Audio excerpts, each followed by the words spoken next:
திருப்பாடல்கள் 49 1-8 முடிய.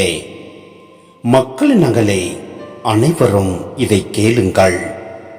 மண்ணுலகில் வாழ்வோரே, யாவரும் செவிக்கொடுங்கள்.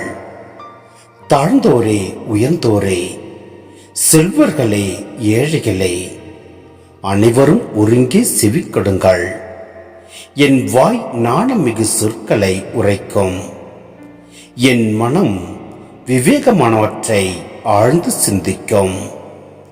நீதிமொழிக்கு செவி சாய்ப்பதில் நான் கருத்தாய் உள்ளேன்.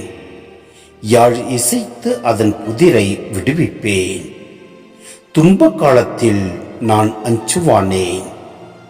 என்னை வளைந்து கொண்டு கொடுமைப்படுத்தும் வஞ்சகருக்கு நான் அஞ்சுவானேன். தம் செல்வத்தில் நம்பிக்கை வைத்திருக்கின்றவரோ தம் செல்வ பெருக்கை குறித்து பெருமையாக பேசுகின்றனர். உண்மையில் தம்மை தாமே மீட்டுக் கொள்ள எவராலும் இயலாது. தம் உயிரை மீட்க எதையும் கடவுளுக்கு தர இயலாது. மனித உயிரின் ஈட்டுத் தொகை மிக பெரிது. எவராலும் அதனை செலுத்த இயலாது.